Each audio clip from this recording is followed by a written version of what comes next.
Welcome students. आज हम John Donne की पोइट्री से रिलेटेड एक और क्वेश्चन कर रहे हैं जिसका टॉपिक है, टाइटल है John Donne as a love poet. कल हमने किया था John Donne as a metaphysical poet और आज हम करेंगे John Donne as a love poet. John Donne जो है एक मेटाफिजिकल पोइट तो थे ही, और वो बहुत ही फेमस मतलब ग्रेट लव पोइट थे। उनकी जो पोइट्री थी वो लव के टॉपिक पे आधारित थी, लव एंड रोमांस के, लेकिन उनमें मेटाफिजिकलिटी होती थी। जैसे एक भक्त अपने भगवान से प्रेम करता है, उस तरह की जो पोइट्री वो लिखते थे। तो स्टार्ट करते हैं इस क्वेश्चन को। John Donne was a unique poet of love. John Donne जो है एक यूनिक लव पोइट थे। He was born at a time when it was a great fashion for the poets to write love poetry. जिस समय उनका जन्म हुआ था वो दौर ऐसा था जब जो पोइट्स थे वो ज़्यादातर लव पोइट्री लिखा करते थे। It was the practice and fashion of the poets to praise the beauty of their beloved. मतलब एक फैशन था पोइट्स का कि वो अपनी प्रेमिका की तारीफ के बारे में पोइम्स लिखते रहते थे, अपनी प्रेमिका की जो प्रशंसा करते रहते थे अपनी पोइम्स में। John Donne who was a metaphysical poet by nature was not behind them. तो जॉन डन जो थे वो बाय नेचर एक मेटाफिजिकल पोएट थे, तो वो भी इस फील्ड में उनसे पीछे नहीं रहा। इन राइटिंग लव पोएट्री लिखने में he jumped into the field of poetry and wrote original and startling love poetry. और वो भी इस फील्ड में कूद पड़े और उन्होंने ओरिजिनल और स्टार्टलिंग, बड़ी ही मतलब चौंका देने वाली लव पोएट्री लिखी। और ओरिजिनल पोएट्री मतलब अपने खुद के एक्सपीरियंस से जो पोएट्री लिखी उसने।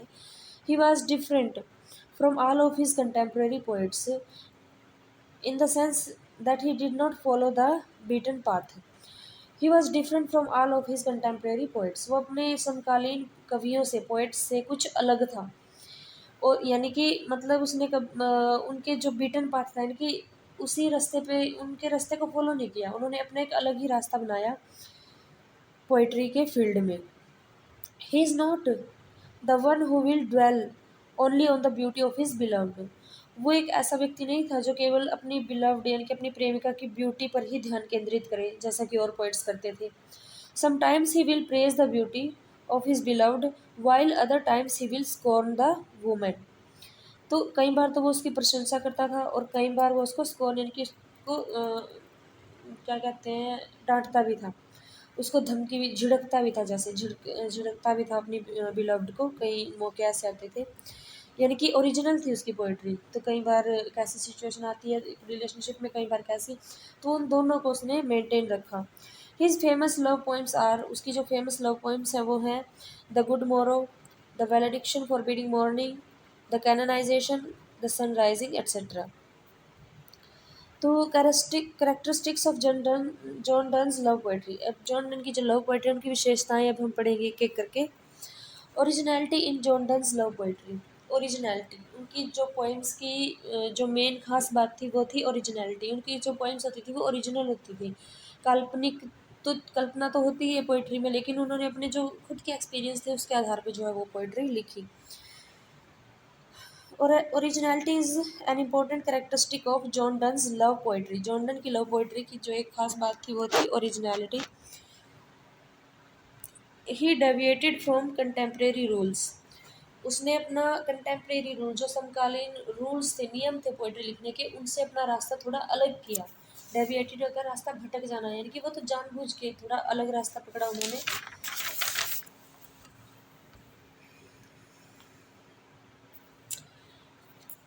Dickson and poesy and followed his own way of poetry.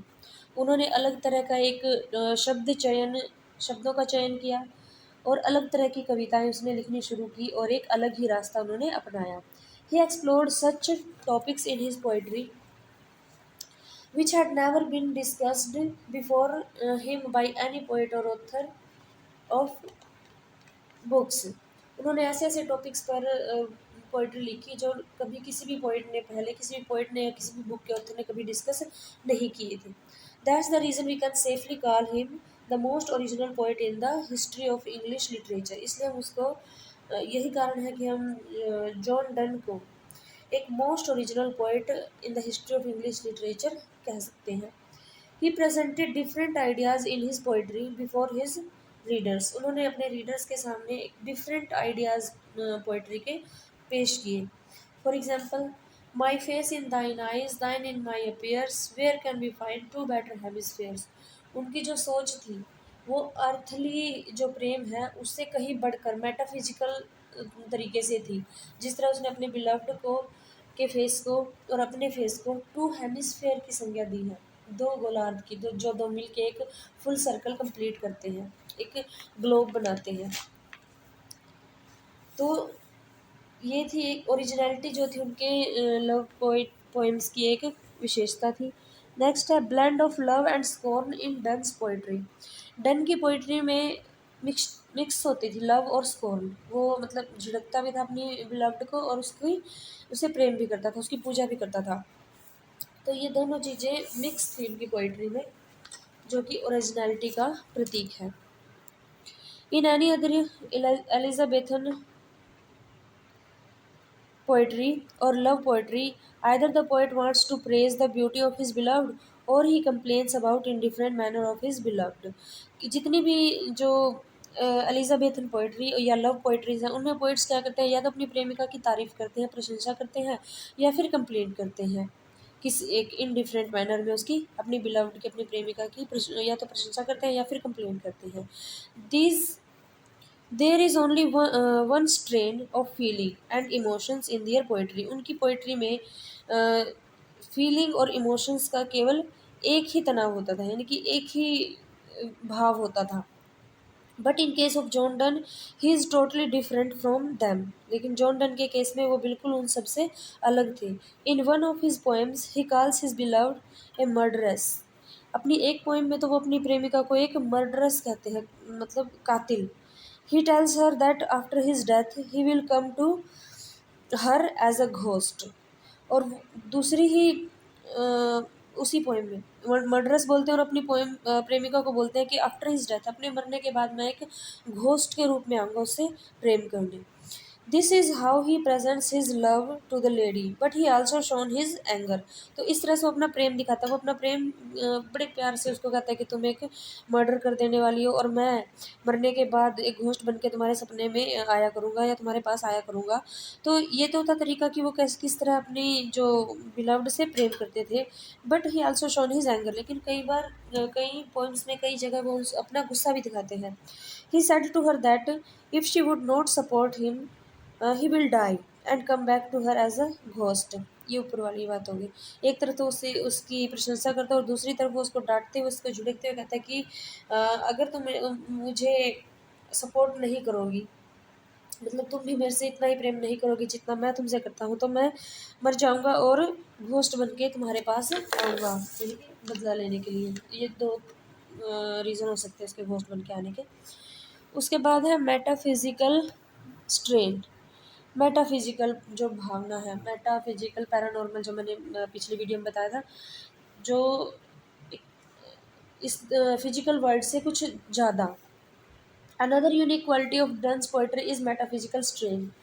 Donne की पोइट्री का एक और यूनिक जो क्वालिटी है वो है metaphysical strain. This strain is found in his poems like the sun rising, the canonization and the good morrow. ये जो मेटाफिजिकल स्ट्रेन है ये उनकी एलिमेंट है, मेटाफिजिकल एलिमेंट है, जो तत्व है ये उनकी द सन राइजिंग में, गुड मोरो में और कैनोनाइजेशन इन जैसी पोएम्स में पाया जाता है। In this poems he regards love as true paradise. इन पोइम्स में वो लव को एक सच्चा स्वर्ग बोलते हैं। According to him love never dies. उनके अकॉर्डिंग लव जो है वो कभी नहीं मरता।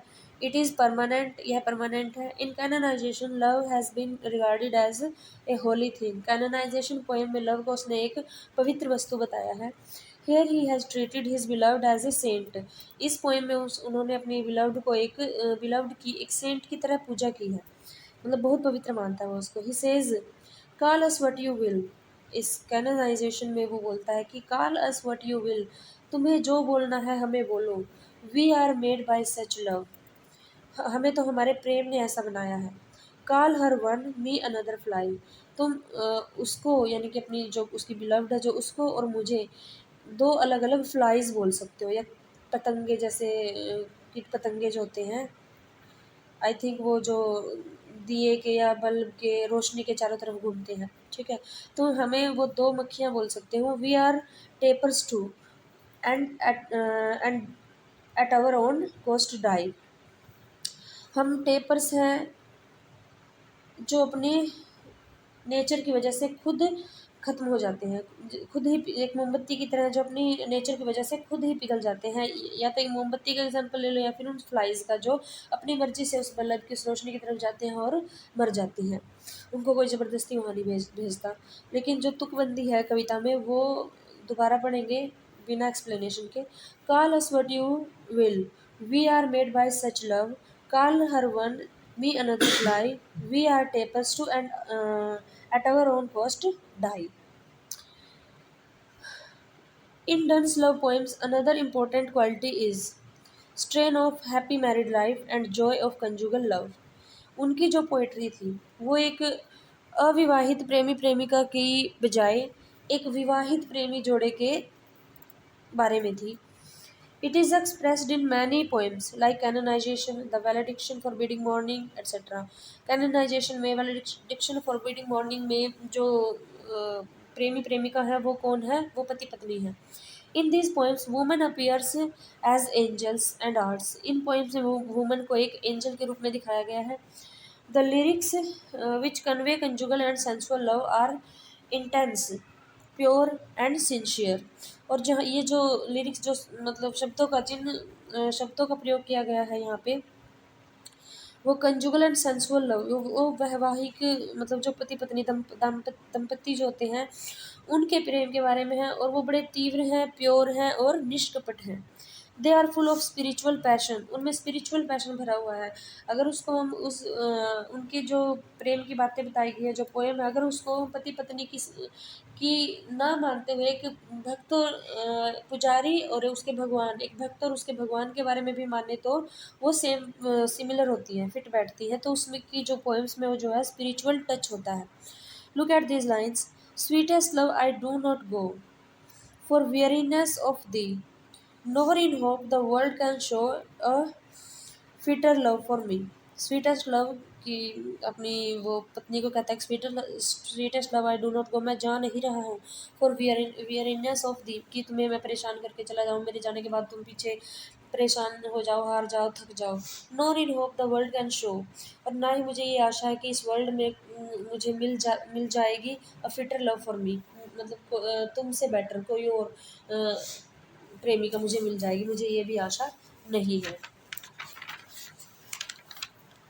उसके बाद है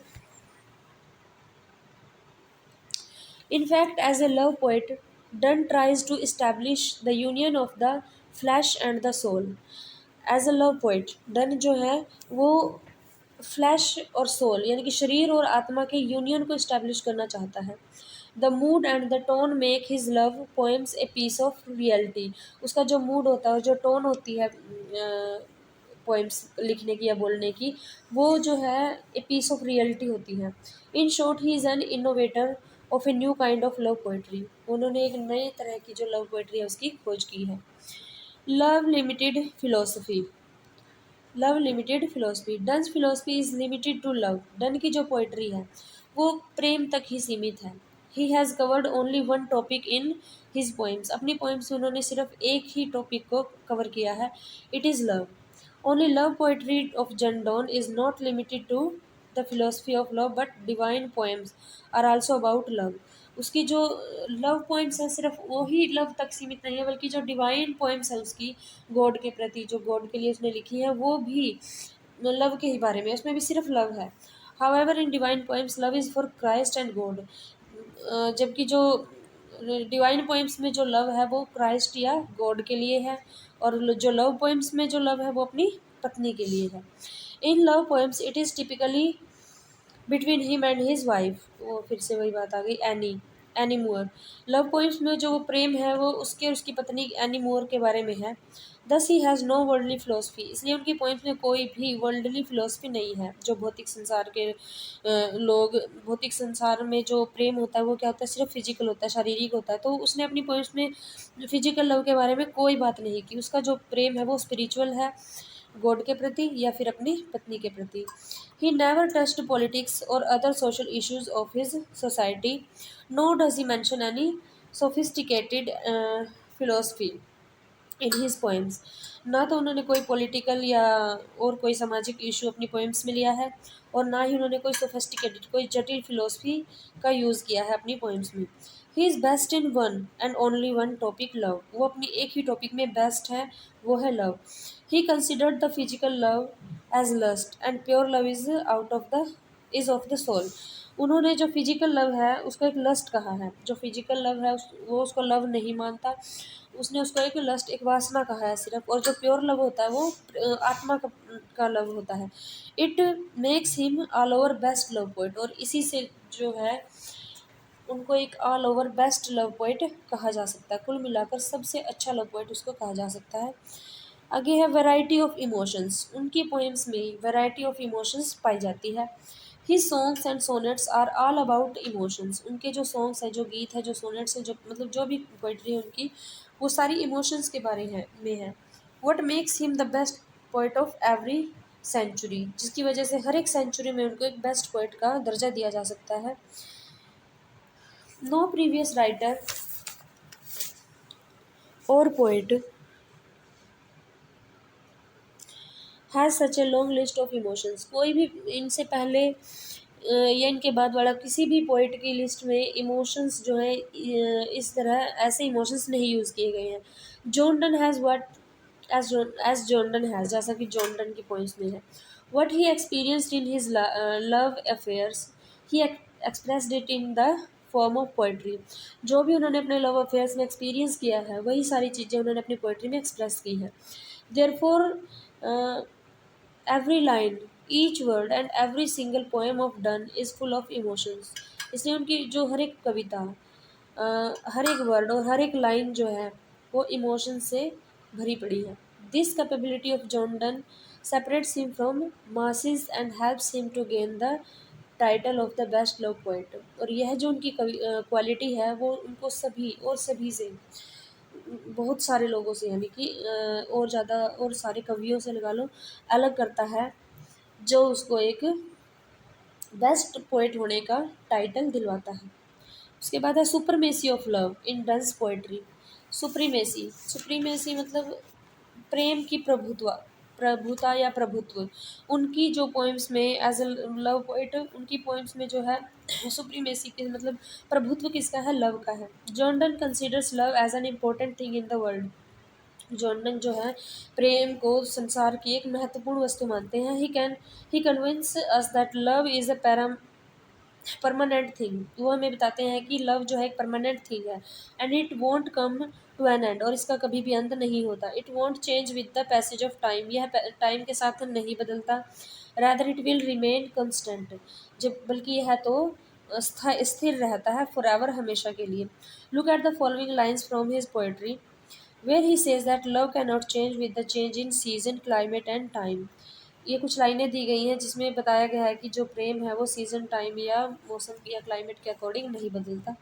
love all alike, no season knows nor climb, nor hours, days, months, which are the rags of time. Love all alike, no season knows, nor a climb, nor hours, nor days, months, which are the rags of time। Love जो है बाकी सब की तरह नहीं है। वो ना तो सीज़न जानता है, ना क्लाइम यानी कि क्लाइमेट जानता है, ना घंटे, दिन या महीने जानता है। ये सब तो केवल एक टाइम के टुकड़े हैं। इन चीज़ों को लव नहीं जानता, वो तो सेम रहता है हर एक मौसम में, हर एक समय में। Attitude towards women in Donne's poetry. Next point क्या है, डन की पोइट्री में वुमेन के प्रति जो एटीट्यूड है वो कैसा है। Donne's attitude toward women in of is of different kind when compared with the poet of his age. अगर उसके एज के और जो पोइट्स हैं उनके साथ कंपेयर किया जाए तो उनकी पोइम्स में एटीट्यूड जो वुमेन के प्रति है वो एक डिफरेंट काइंड का है। In some of his poems he adores women. कुछ पॉइंट्स में तो वो वुमन की पूजा करता है, उसकी बड़ी प्रशंसा करता है, बड़ा प्रेम करता है। While in other poems he is totally indifferent towards them. लेकिन कुछ पोएम्स में वो बिल्कुल ही इनडिफरेंट है उनकी तरफ। इनडिफरेंट मतलब बिल्कुल अपोजिट है जो उसने पहले वाली पोएम्स में किया है। In many of his poems he dwells upon the fickleness and disloyalty of women. अपनी कुछ पोएम्स में तो वो औरतों की चपलता, चालाकी और डिसलॉयल्टी मतलब जो वफादार ना होने की वाली जो क्वालिटी है उस पर ध्यान केंद्रित करता है। इन हिज व्यू, उसके विचार में, there is no woman who is capable of faith and virtue. उनके अनुसार कोई भी ऐसी व्यक्ति नहीं, उसकी कुछ पोइम्स में उन्होंने वुमेन के बारे में ऐसा कहा कि कोई भी ऐसी औरत नहीं है जो अ, विश्वास के लायक हो, गुणी हो। It shows us then one can not find a true, that one cannot find a true and faithful woman even if one reaches the whole world। पूरे संसार में घूम के देख लो, कोई भी एक फेथफुल वुमन किसी को नहीं मिल सकती। In case you find a true woman, अगर तुम्हें कोई ट्रू वुमन मिल भी जाती है, she might have cheated you before you visit her. हो सकता है वो तुमसे मिलने से पहले उसने तुम्हें चीट किया हो, तुमसे मिलने से पहले वो कुछ गलत हो। तो इन conclusion we can call John Donne one of the greatest love poets. Conclusion में हम कह सकते हैं, संक्षेप में यानी कि कंक्लूड करते हुए हम कह सकते हैं कि जॉन डन जो है वो एक ग्रेटेस्ट लव पोइट है इंग्लिश लैंग्वेज में। He is indeed a complete amongst all. वो अपने आप में एक कंप्लीट पोइट है। His capacity of experience is great and unique. उनकी जो एक्सपीरियंस की कैपेसिटी है वो ग्रेट और यूनिक है। सारी पोइम्स उन्होंने अपने एक्सपीरियंस के आधार पे लिखी हैं, जो बहुत ही बढ़िया पोइम्स हैं, बहुत ही फेमस हैं और आज तक उनके ज़माने से लेकर आज तक, हाँ, यानी कि हर एक सेंचुरी के जो रीडर हैं उनको बेस्ट पोइट का ही टाइटल देंगे, बेस्ट लव पोइट का।